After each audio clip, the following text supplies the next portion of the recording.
How's everyone feeling today? Are you energized? Are you sure? All right. You already got my name? So,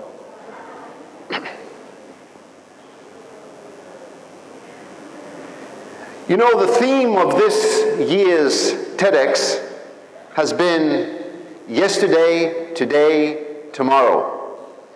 But I would like you to reimagine the theme slightly differently so that it can positively impact the way you think and how you live your life on a daily basis. Are you with me on this? Are you with me on this?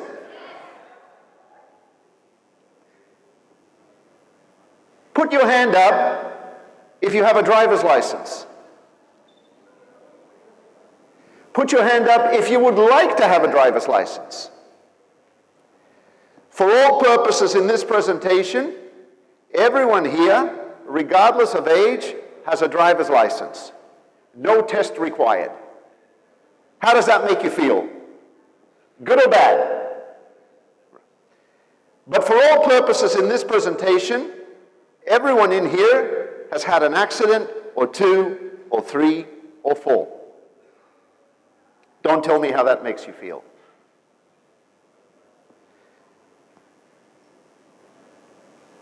So I want you to imagine yourself on an open, long road. And up ahead, you see an obstacle. You decide to take your foot off the gas pedal and shift the gear lever into neutral. Even if you don't put your foot on the brake pedal, eventually the car will come to a standstill. It has no choice because the engine is not engaged. Now I would like you to imagine yourself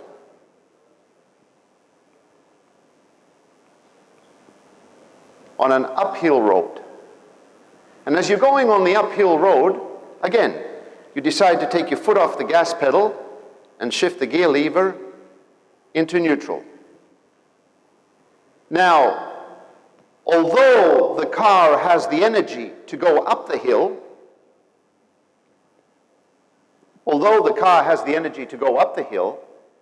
it actually doesn't have a choice because you have disengaged the engine. And therefore, the car will go into reverse momentum. You will now witness reverse momentum.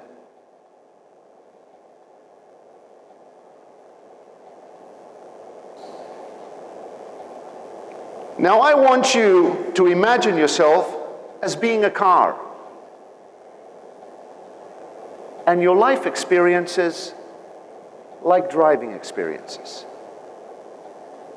Have you come across obstacles in your life or uphill challenges that were painfully real? Did they slow you down? Did they stop you? Or did they throw you into reverse momentum? The fact is that most of us experience life experiences like this. So the question is,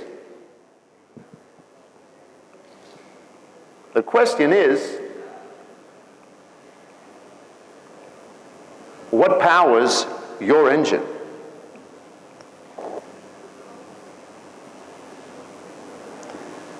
Where do you get the energy from to overcome the obstacles in your life and the challenges and the uphill difficulties?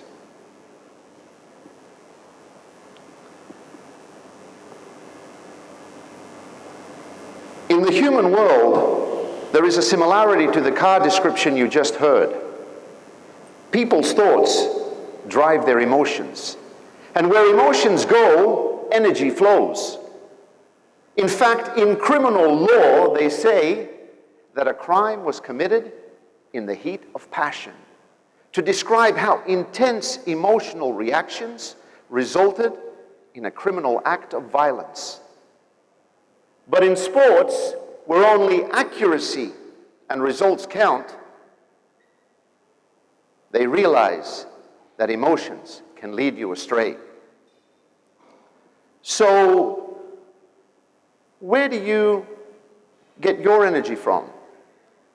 Where do you focus your energy? On your yesterday, on your today, or on your tomorrow?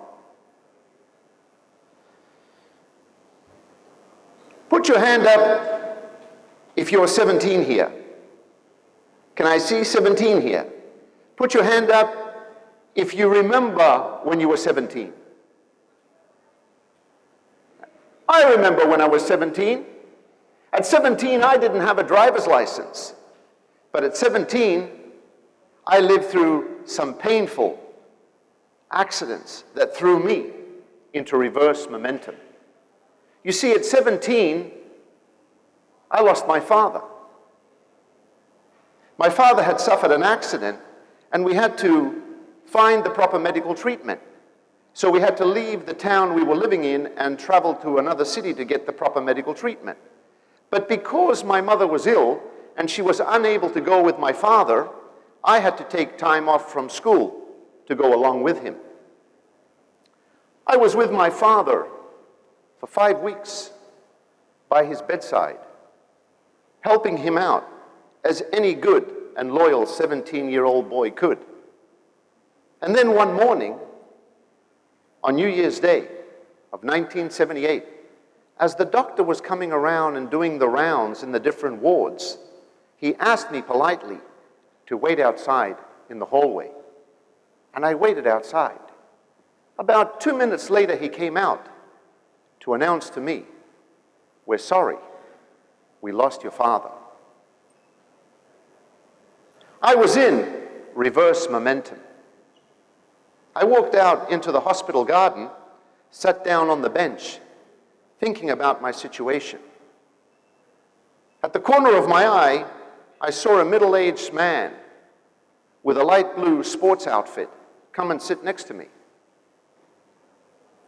"Hey, son, focus on what you want to achieve in life, and don't focus on what you've left behind." "Who are you?" I responded, surprisingly so. "I'm just a football coach, but I couldn't help overhearing the bad news you received in the hallway. I see it every day with my football players who may get injured so badly that they have to give up their football career, with crushing defeats that a team may go through, where the morale of the players is just gone, totally gone. Focus on where you want to be on life and not where you are right now. Because as I tell my players, where focus goes, energy flows." He got up, pat me on the back, cracked a smile, and walked away. I never forgot his words, "Where focus goes, energy flows." Fast forward, it's 1985. I'm 23 years old now, studying in the United States, when I receive a telephone call from my sister to announce to me that my mother has passed away. What was more painful, however, was the fact because I was taking my final examinations at the university, I was unable to travel to Greece to be present at my mother's funeral. This was a painful experience for me. It threw me into reverse momentum. I've felt now, with both parents gone, like the song says, like a candle in the wind, never knowing where to cling to when the rain set in. Have you ever felt like that? Have you ever come across challenges in your life that became obstacles, that slowed you down, that stopped you in your tracks, that threw you into reverse momentum?